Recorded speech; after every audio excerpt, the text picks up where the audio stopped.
नमस्कार, life okay समाचारमा स्वागत छ। सुरुमा प्रमुख समाचार।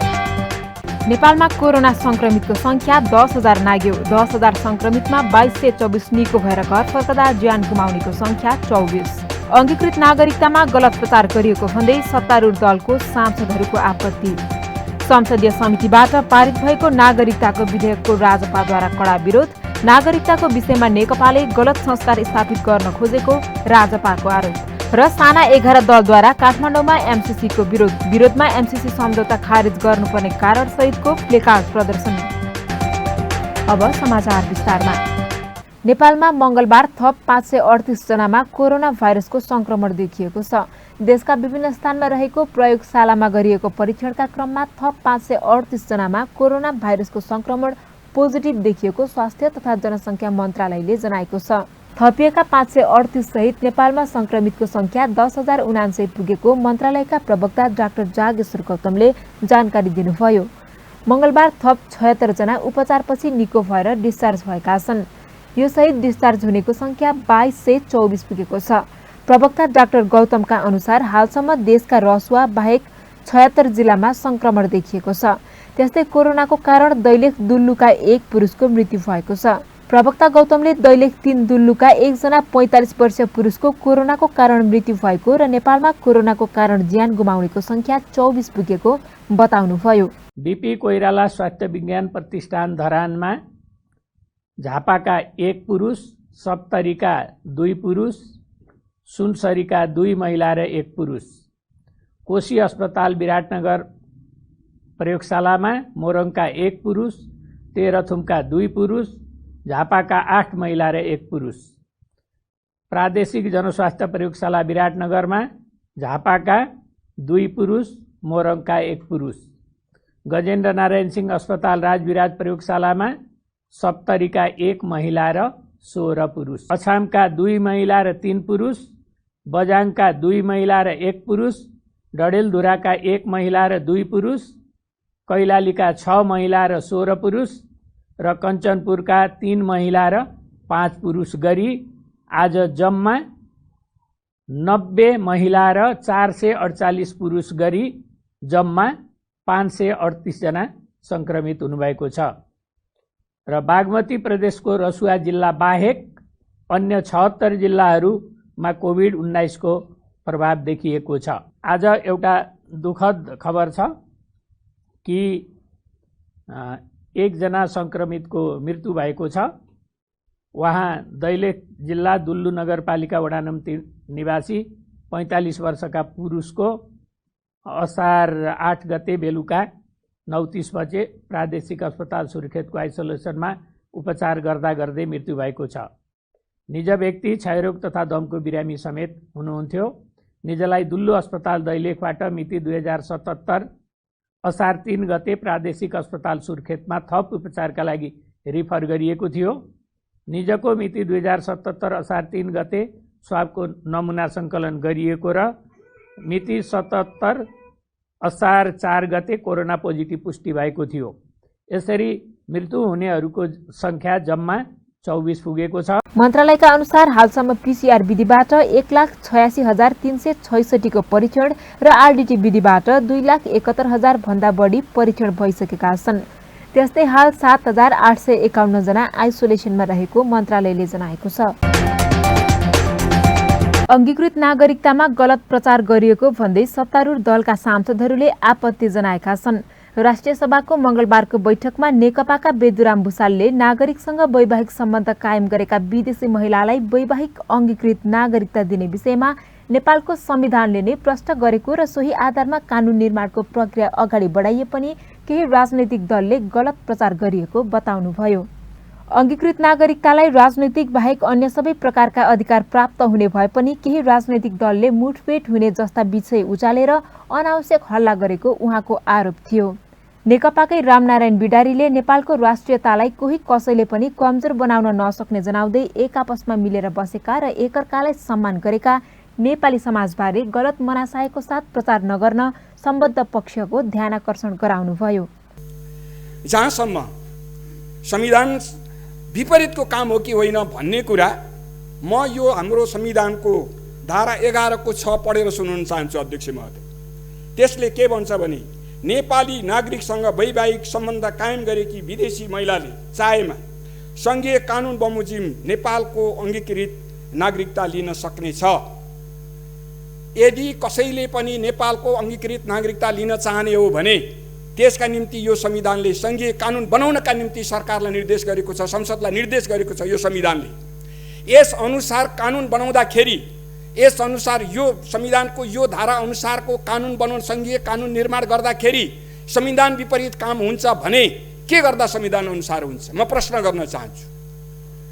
यो कानुन बनाउने काम यो संविधान अनुसारको होइन। भारतीय नागरिकलाई मात्रै लागू हुने गरी सदनले ऐन बनाएको हो, यही हो त उहाँको कुरा? यस्तो होइन। संसारभरबाट नेपालका ठिटाहरूले विदेशका ठिटीहरू बिहा गर्न सक्छन्, त्यो छुट छ, कसैलाई रोकटोक छैन। त्यसकारणले त्यस प्रकारले चाहिँ भारतीय नागरिकहरूलाई मात्र लागू हुने कुरा होइन। विगतका वितरण गरिएका नागरिकताको बारेमा पनि यो ऐन बनाएको होइन। संसारमा सार्वभौम राष्ट्रले नागरिकता सम्बन्धी आफ्नै प्रकारको नीति ल्याउँछ। हाम्रो देश सार्वभौम सत्ता सम्पन्न राष्ट्र होइन कि भन्ने लाग्यो कि कसैलाई? उतैपट्टि ढल्क्यो कि भन्ने? त्यसकारणले आर्थिक, सामाजिक, सांस्कृतिक अधिकार सहितका चाहिँ हामी नागरिकताको बारेमा बोलिराखेका छौँ।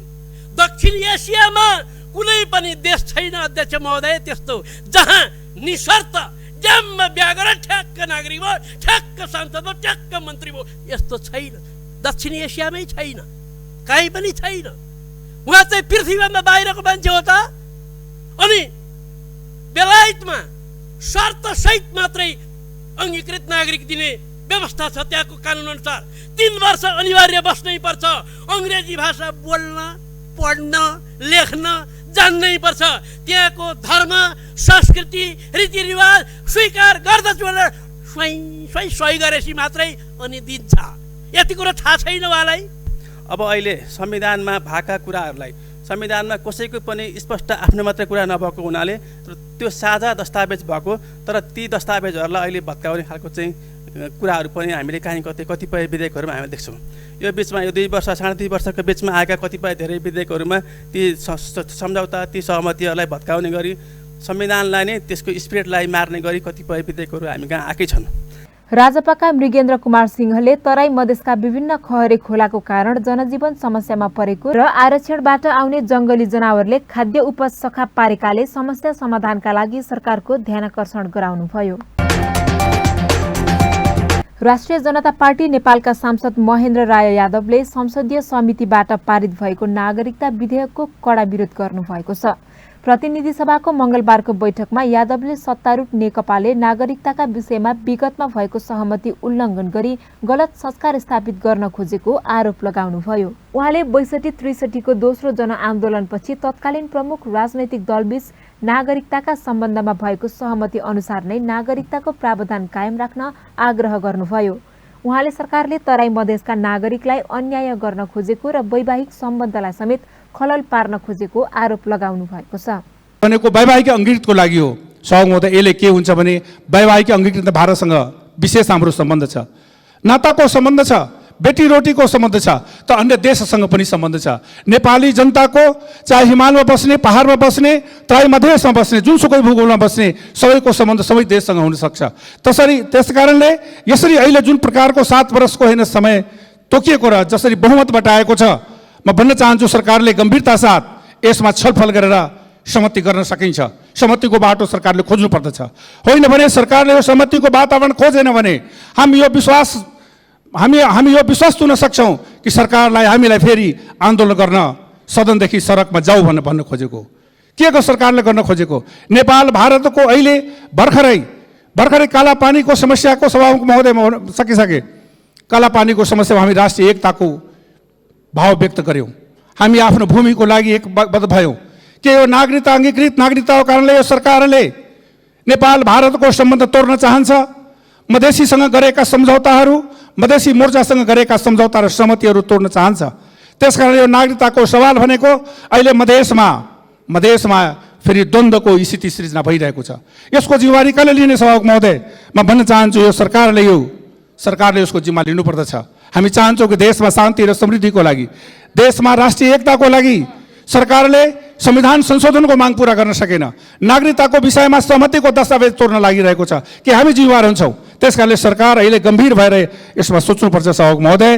दोस्रोतिर सरकारको गति कस्तो छ भने हिमालयको पानी तलतिर बग्छ, दक्षिणतिर बग्छ, तर यो सरकारले अहिले उल्टो काम गरिरहेको छ। सरकारले यो हुक्मी शासन होइन, कानुनी राज्यको मान्यता हामी सबैले मान्नुपर्छ। कानुन सबैको लागि बराबर हो। यो होइन कि सत्ता पक्ष हुने बित्तिकै कानुन लाग्दैन। मैले पहिला पनि भनेको थिएँ नेपाल प्रहरी होइन नेकपा प्रहरी भएछ। किन या त नेकपा प्रहरी पहिले चेन्ज गरौँ, नेपाल प्रहरी यहाँ संशोधन लाउँ कि नेपालमा नेपाल प्रहरी छैन नेकपा प्रहरी छ।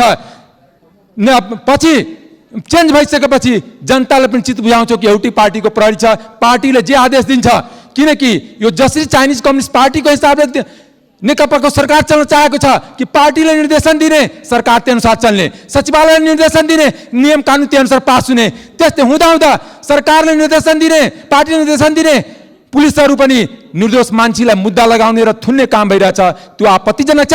यसको जति बच्न गरे पनि त्यति कम छ। सांसद प्रदीप यादवले युगौं युगदेखि चल्दै आएको सांस्कृतिक एवं धार्मिक सम्बन्धलाई खलल पार्न खोजेको आरोप लगाउँदै नागरिकताका सम्बन्धमा राज्य व्यवस्था तथा सुशासन समितिले गरेको निर्णय सच्याउन माग गर्नुभयो। सांसद डिला संग्रौलाले कोरोना नियन्त्रणका लागि सरकार संवेदनशील नभएको र क्वारेन्टिन व्यवस्थापनमा ध्यान नदिएको तथा हरेक क्षेत्रमा चरम भ्रष्टाचार भएको आरोप लगाउनुभयो। नेकपा क्रान्तिकारी माओवादी राष्ट्रिय जनमोर्चा, देशभक्त गणतान्त्रिक मोर्चा लगायत साना 11 दलले एमसीसीको विरोधमा मंगलबार काठमाडौँमा विरोध प्रदर्शन गरेको छ। उक्त विधेयक देशको हित विपरीत भएको भन्दै उनीहरूले मंगलबार काठमाडौँको माइतीघरमा विरोध प्रदर्शन गरेका हुन्। कांग्रेसको पूर्ण समर्थनको सुनिश्चितताको आधारमा सरकारले यसलाई पारित गराउन लागेको भन्दै संघर्षको कार्यक्रम गरिएको उक्त दलले जनाएको छ। प्रदर्शनीमा एमसीसी सम्झौता खारेज गर्न माग गर्दै खारेज गर्नुपर्ने कारणहरू उल्लेख गरिएका नाराहरू लेखिएको प्लेकार्ड पनि प्रदर्शन गरिएको थियो। प्रदर्शनमा सहभागी एमसीसी सम्झौता राष्ट्रघाती सम्झौता भएकाले नेपाल र नेपालीको स्वाधीनता र स्वाभिमान गर्ने कुनै कार्य नगर्न सरकारलाई चेतावनी दिएको थियो। अमेरिकन संस्थाको हुनेछ, त्यसैले यसले पूरै अधिकार आफूमा राखेर हाम्रो देशमाथि ठाडो अमेरिकन साम्राज्यवादको ठाडो हस्तक्षेप अहिले भारतसँग मिलेर कतिपय निर्णयहरू स्वयं भारत पनि अमेरिकाको सैन्य अहिले आर्थिक उसको निम्ति ऊ आफै पनि सम्झौता गरेको छ। स्वयं राष्ट्रप्रेमी भारतीय जनताहरूले त्यसको विरोध गरिरहेका छन्। स्वयं अमेरिकाको कठपुतली भारत पनि बनिरहेको छ। यो कुरामा स्पष्ट हुन विनम्र अनुरोध गर्छु कि यो देखाउनको निम्ति योजनाबद्ध किसिमले ल्याइएको खराब होइन, करोड होइन, गुलामीको जिन्दगीलाई स्वीकार गर्न सक्ने छैन। अभियानमा जसरी लाग्नु भएको छ सम्पूर्ण उत्रिनुहोस्, पूर्ण रूपले लाग्नुहोस्, सदनमा आवाज उठाउनुहोस्। महानगरीय ट्राफिक प्रहरी महाशाखाले हराएका 30वटा मोटरसाइकलहरू फेला पारी सम्बन्धित धनीलाई जिम्मा लगाएको छ। महाशाखाबाट सादा पोसाकमा खटाइएका ट्राफिक प्रहरीको टोलीले विभिन्न मितिमा हराएका सवारी साधनहरू लकडाउनको समयमा पनि खोज तलासी गरी सम्बन्धित धनीलाई जिम्मा लगाएको महाशाखाले जनाएको छ। उपत्यकाका बालकोट, कीर्तिपुर, ठमेल, सिनामङ्गल, वसुन्धरा, नयाँ बजार, बानियाटार, चोभार, कपन, बुढा नीलकण्ठ लगायत विभिन्न स्थानबाट हराएका मोटरसाइकलहरूको खोजी गरी सम्बन्धित धनीलाई यस महाशाखाका प्रमुख प्रहरी वरिष्ठ उपरीक्षक भीम प्रसाद ढकालले जिम्मा लगाउनु भएको हो। पार्किङ स्थल, समारोह, अस्पताल लगायत एकान्त ठाउँको पार्किङ स्थल, घरको कम्पाउन्ड तथा गेट बाहिर लामो समयसम्म पार्किङ गरिने स्थानहरूमा असुरक्षित पार्किङ गरेर अतिरिक्त लक प्रयोग नगरेर जुनसुकै साँचोले खुल्ने अवस्था भएका सवारी मर्मत नगरेर घरमा पार्किङ गरेको भनी लापरवाही गरेर मोटरसाइकल बढी चोरी हुने देखिएको ढकालले बताउनुभयो। हामीले यो लकडाउनको अवधिमा हाम्रो ट्राफिक प्रहरीले लकडाउन कार्यान्वयन गर्ने ड्युटी त गरेकै छ, त्यसको साथै यो नागरिकहरूका सवारी साधनहरू विशेष गरिकन मोटरसाइकल हराएको अवस्थामा त्यसलाई खोजतलास गर्ने कामहरू पनि गरिराखेको छ र लकडाउनको अवधिमा हामीले 30वटा मोटरसाइकलहरू फेला पारेर ध्वनिको जिम्मा लगाउँदैछौँ र विशेष गरिकन विभिन्न चाहिँ ग्यारेजमा पार्किङ स्थलमा अन्य सार्वजनिक ठाउँहरूमा मान्छेहरूले चाहिँ मोटरसाइकल चाहिँ एकछिन छोडेर जाँदाखेरि त्यो मोटरसाइकल चाहिँ चोरले चाहिँ चोरेर अन्यत्र लगेको अवस्था हामीले पाएका छौँ र तिनीहरूले चाहिँ त्यो चोरेर जुन ठाउँमा लुकाएको थियो त्यो ठाउँमा चाहिँ फेला पारेर हामीले आज चाहिँ ध्वनिको जिम्मा लगाउँदैछौँ र यो आर्थिक वर्षकै कुरा गर्दा हामीले चाहिँ यस आर्थिक वर्षमा जम्मा 309वटा मोटरसाइकलहरू चाहिँ फेला पारेर सम्बन्धित ध्वनिको जिम्मा लगाइसकेका छौँ र त्यस अवधिमा 36 जनालाई चाहिँ 36 जना चोरहरू पक्राउ गरिकन कानुनी कारबाही पनि गरेका छौँ। महाशाखाले यस आर्थिक वर्ष 2076-77मा मात्रै चोरी भएका 308वटा मोटरसाइकल फेला पारी सम्बन्धित धनीलाई जिम्मा लगाइसकेको छ। 36 जना व्यक्तिलाई चोरीमा संलग्न भएको कसुरमा पक्राउ गरी आवश्यक कारबाही गरिएको महाशाखाले जनाएको छ। अन्तर्जातीय प्रेम सम्बन्धका विषयमा रुकुमको चौरजहारी नगरपालिका 8 सौतीमा भएको घटनाको दोषीलाई उन्मुक्ति दिन खोजिएको भन्दै संयुक्त दलित राजनैतिक सङ्घर्ष समितिले मंगलबार काठमाडौँमा सिटी जुलुस निकालेको छ। रुकुमको चौरजहारी नगरपालिका 8 सौतीमा जाजरकोटको भेरी नगरपालिका 4 दलित युवालाई गाउँलेले लखेटेपछि भेरी नदीमा मृत्यु भएको घटनाको दोषीलाई कडा कारबाही गर्नुपर्ने भन्दै समितिले काठमाडौँमा सिटी जुलुस निकालेको हो। प्रदर्शनमा सहभागीहरूले उक्त घटनाको अनुसन्धान गहिराईमा हुन नसकेको आरोप पनि लगाएका थिए। जातीय नरसंहारकारीहरूलाई हदैसम्मको कारबाही गर्नुपर्ने भन्दै उनीहरूले नाराबाजी गरेका थिए। उनीहरूले सिटी जुलुससहित बानेश्वरतर्फ अघि बढ्न खोजेपछि प्रहरीले रोकेको थियो। संघीय मामिला तथा सामान्य प्रशासन मन्त्री हृदयदेश त्रिपाठीले स्थानीय तहमा वृत्ति विकास नभएकाले त्यसको सम्बोधन हुनुपर्ने गरी कानून बन्नुपर्ने बताउनु भएको छ। मंगलबार राज्य व्यवस्था समिति बैठकमा संघीय निजामती सेवाको गठन, सञ्चालन र सेवाको शर्त सम्बन्धमा व्यवस्था गर्न बनेको विधेयकमाथिको छलफलका क्रममा उहाँले स्थानीय तहमा लोकसेवा पास गरेका व्यक्तिले समेत नियुक्ति नलिनुको कारण नै वृत्ति विकास भएको बताउनुभयो। लोकसेवा पास गरेर पनि व्यक्ति उत्तीर्ण भएर पनि नियुक्ति पत्र यदि लिँदैन भने कहीँ न कहीँ कुछ त गडबड छ, कहीँ न कहीँ वृत्ति विकास उसको रोकिया छ, कहीँ न कहीँ हामी सिस्टमलाई एक ढङ्गले राखेका छौँ भन्ने कुराहरूलाई गर्दाखेरि अब त्यसलाई मैले यसमा यो कुरा उठाइरहेको छु कि हामीले स्थानीय तहको कर्मचारीको जुन अहिले व्यवस्थापन गर्न खोजिरहेको छ यो ऐनद्वारा यो यसलाई मध्यनजर राखेर गर्न जरुरी छ। अहिले पनि कर्मचारी प्रशासन स्थानीय तहमा किन बस्न सक्ने, टिक्न नसक्ने अवस्था छ, किन वृत्ति विकासको चाहिँ ठुलो चाहिँ समस्या छ। तल गइसकेका माथि आउनै नसक्नेले गर्दाखेरि अब मैले भनिहालेँ भर्खरै उदाहरण दिएँ कि लोकसेवा पास गरेका त अब नियुक्ति पत्र नलिनु जतिको गम्भीर त्यो किसिमले त्यो हामीमाथि ठुलो उपहास हो। त्यो लोकसेवाप्रति पनि र राज्यप्रति, सिस्टमप्रति, सबैप्रति उपहास हो। बैठकमा कांग्रेस सांसद दिलेन्द्र बडुले कर्मचारीको वृत्ति विकासको व्यवस्था विधेयकमा हुनुपर्ने बताउनुभयो। लोकसेवा आयोग पास गरेर आएका कर्मचारीहरूलाई संघीयता लागू भइसकेपछि कामकाजमा खटाउनु पर्ने र उनीहरूको सेवा सुविधामा बन्देज लगाउन नहुने बताउनु भएको छ। त्यसकारण त्यसलाई लागू हुन नसकेको अवस्थामा केही हाम्रो प्रबन्ध त्यसलाई लागू गराउने पनि र कर्मचारीहरूको वृत्ति विकासलाई सुरक्षित राख्ने पनि त्यो महसुस हुन सकेन, यदि त्यो अनुभूति दिन सकेनौँ भने यो लागू गराउन अझै पनि समस्या छ। म यसमा सहमत छु र मैले पहिलेदेखि भनिरहेको थिएँ जो संघीय निजामती के अरे लोकसेवा आयोग पास गरेर आइसकेका निजामती सेवा कर्मचारीहरूलाई संघीयता लागू भइसकेपछि कामकाजका निमित्त खटाउँ, उनीहरू रिटायर हुँदासम्म उनको सेवा शर्तहरूमा कुनै बन्देज लगाइहाल्नु कानुन त पनि ठिक हुँदैन। छलफलमा मन्त्री त्रिपाठीले विधेयकमा केही विषयमा छलफल गर्न बाँकी रहेको भन्दै समय माग गर्नुभएको थियो। मन्त्री त्रिपाठीले यही अधिवेशनबाट पारित गर्नेमा आफ्नो कुनै दुई मत नभएको तर तत्काल निर्णय गरेर अगाडि बढ्न नसकिने बताउनु भएको थियो। प्रतिनिधि सभाको बैठकले लोकसेवा आयोग विधेयक 2076लाई सर्वसम्मतिले पारित गरेको छ। मंगलबारको बैठकमा प्रधानमन्त्री केपी शर्मा ओलीको तर्फबाट कानून, न्याय तथा संसदीय मामिला मन्त्री शिवमाया तुम्बाहाम्फेले प्रस्तुत गर्नुभएको उक्त विधेयकलाई सर्वसम्मतिले पारित गरेको हो। यस विधेयकले नेपालको संविधानको भाग 23 अन्तर्गत व्यवस्था भएको लोकसेवा आयोग मुख्य गरेर सोही संविधानको धारा 243 मा उल्लेखित लोकसेवा आयोगको काम, कर्तव्य र अधिकारलाई यस ऐनको माध्यमद्वारा अझ व्यवस्थित र विस्तृतीकरण गरेको व्यवस्था रहेको छ।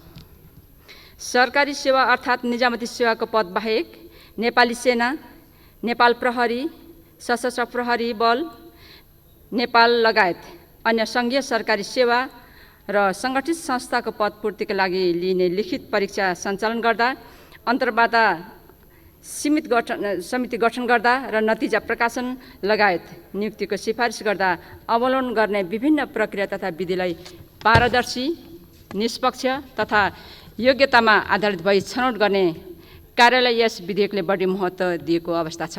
बैठकले नेपाल विशेष सेवा विधेयक 2076 लाई स्वीकृत गरेको छ। बैठकमा प्रधानमन्त्रीको तर्फबाट कानून, न्याय तथा संसदीय मामिला मन्त्री डाक्टर शिवमाया तुम्बाहाम्फेले प्रस्तुत गर्नुभएको उक्त विधेयकलाई सर्वसम्मतिले स्वीकृत गरेको हो। सम्माननीय सभामुख महोदय, यस विधेयकमा मुख्य गरेर नेपालको संविधानको मर्म र भावनालाई मध्यनजर गर्दै परिवर्तित अवस्थामा नेपाल विशेष सेवालाई मुलुकको स्वतन्त्रता, सार्वभौमसत्ता, भौगोलिक अखण्डता, राष्ट्रिय सुरक्षा, राष्ट्रिय हित र राष्ट्रिय स्वाधीनताको संरक्षण एवं सम्वर्धन तथा शान्ति सुव्यवस्था कायम गर्ने कार्यमा सघाउ पुर्याई सर्वसाधारणको हित कायम गर्ने मूल अभिप्राय यस विधेयकमा पेश गरिएको भन्ने कुरा पनि यहाँलाई म स्मरण गर्न चाहन्छु। यहाँले नागरिकको संरक्षणको निम्ति र राष्ट्रियताको निम्ति पनि आफ्नो चासो र आफ्नो भनाइहरूमा आफ्नो कुराहरू राख्नु भएको छ र यहाँले धेरै महत्त्वपूर्ण कुराहरू राख्नु भएको छ र आज हामी खालि सैद्धान्तिक छलफलमा मात्रै रहेको कारणले गर्दाखेरि अब विषयगत समितिमा गइसके पछाडि यहाँहरूले अर्थात् माननीय सदस्यहरूले दफावार छलफलमा भाग लिँदाखेरि आफ्नो कुरा त्यहाँ राख्नु नै हुनेछ। विधेयकको सैद्धान्तिक पक्षको छलफलमा सहभागी सांसदहरूले राज्यको भूमिकालाई प्रभावकारी बनाउन विधेयक उपयोगी हुने उल्लेख गरेका थिए।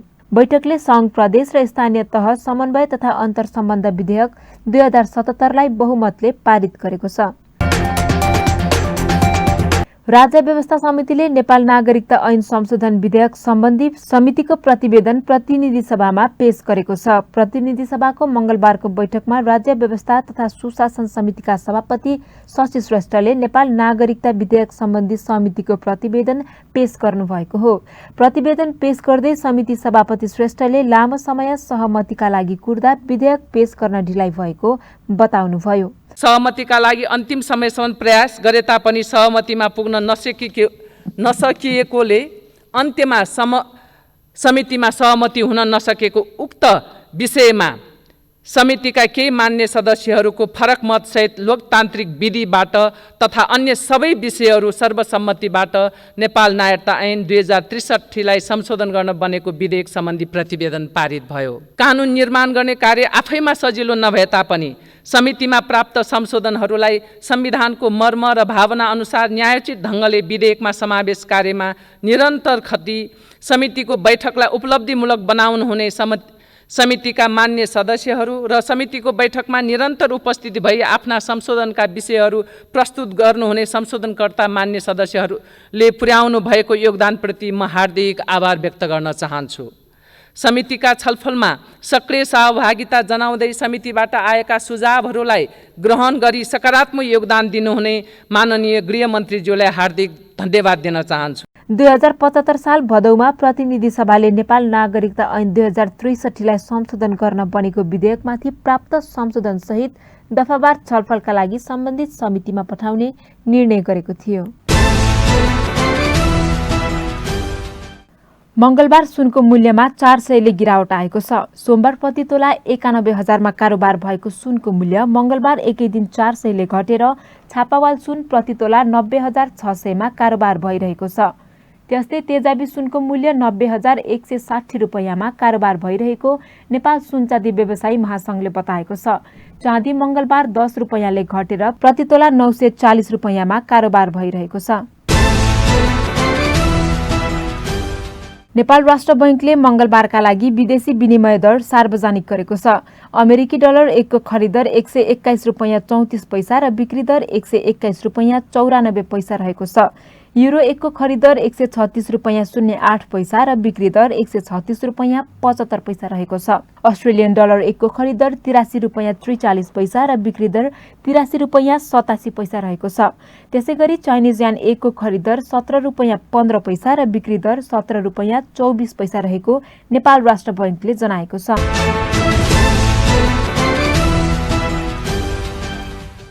रोजगार अनुमति प्रणाली ईपीएस अन्तर्गत दक्षिण कोरिया आएका बंगलादेश र पाकिस्तानका अधिकांश नागरिकमा कोरोना भाइरसको संक्रमण भेटिएपछि प्रतिबन्ध लगाइएको छ।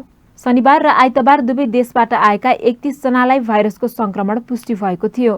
दक्षिण कोरिया सरकारका अनुसार दुवै देशका नागरिकलाई मंगलबारदेखि दक्षिण कोरिया आउन प्रतिबन्ध लगाइएको हो। कोरोना संक्रमणको उच्च जोखिमलाई मध्यनजर गर्दै ती देशहरूबाट कोरिया आउने तयारीमा रहेकाहरूको पनि भिसा रद्द गरिएको छ। त्यसैगरी भिसा लिने क्रममा रहेकाहरूको पनि प्रक्रिया रद्द गरिएको छ। दक्षिण कोरियाका स्वास्थ्य मन्त्री पार्क न्याङ होले पनि राम्रोसँग कोरोना परीक्षण नगरी पठाउने देशका कामदार नल्याउने जनाएका छन्। उनले 2 दिनको अन्तरालमा 16 जना पाकिस्तानी र 7 जना बंगलादेशीमा कोरोना संक्रमित भेटिएको र अन्य देशबाट आएका यात्रुमा पनि राम्ररी परीक्षण नगरिने पठाइएको पाइएमा यस्तै खालको निर्णय हुन सक्ने जनाएका छन्। नेपाल लगायत दक्षिण एसियाली राष्ट्रबाट कामका लागि कोरिया जानेको संख्या उल्लेख्य छ।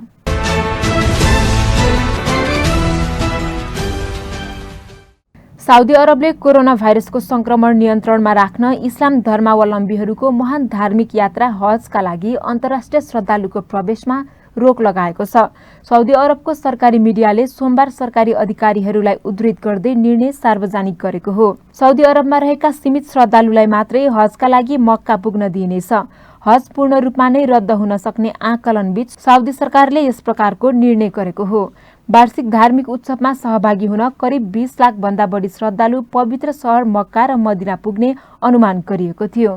इस्लाम धर्मका 5 स्तम्भ मध्ये हजको यात्रालाई एक स्तम्भको रूपमा व्याख्या गरिएको छ। मक्का स्थित गब्बामा भेला भएर इस्लाम अनुयायीले एकैपटक आफ्नो भगवान अल्लाहको प्रार्थना गर्दछन् र प्रार्थनाको क्रममा उनीहरूले संसारमा आफ्नो आगमनको उद्देश्यको नवीकरण गर्छन्। इस्लाममा जीवनमा एकपटक हज यात्रा गर्नु सबैभन्दा ठूलो र महत्त्वपूर्ण अध्यात्म यात्राको रूपमा चित्रित गरिएको छ। सरकारी तथ्याङ्क बमोजिम हज यात्राले साउदीको अर्थतन्त्रमा वार्षिक करिब 12 अर्ब अमेरिकी डलरको योगदान गर्दछ। साउदी अरब सरकारले हज रोके सन् 1932 मा साउदी अरबको स्थापना भएपछि हज रोकिने यो पहिलो अवसर हुनेछ।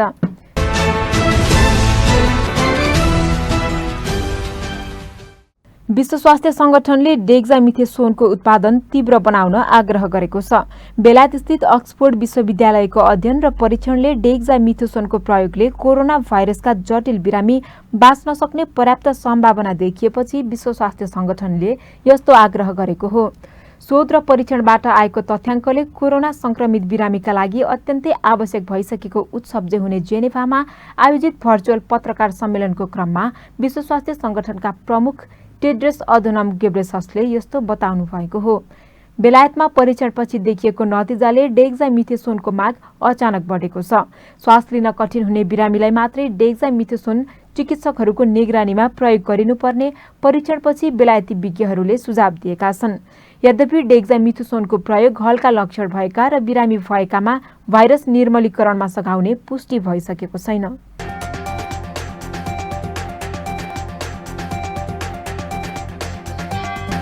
अन्त्यमा प्रमुख समाचार फेरि एकपटक। नेपालमा कोरोना संक्रमितको संख्या 10,000 नाग्यो। 10,000 संक्रमितमा 2224 निको भएर घर फर्कदा ज्यान गुमाउनेको संख्या 24। अंगीकृत नागरिकतामा गलत प्रचार गरिएको भन्दै सत्तारूढ दलको सांसदहरूको आपत्ति।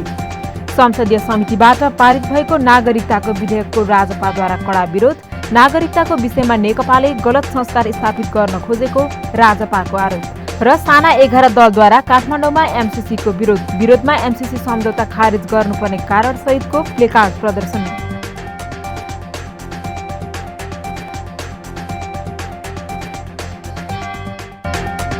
लाइफ ओके समाचार यति नै। हेर्दै गर्नुहोला लाइफ ओके टेलिभिजन। नमस्कार।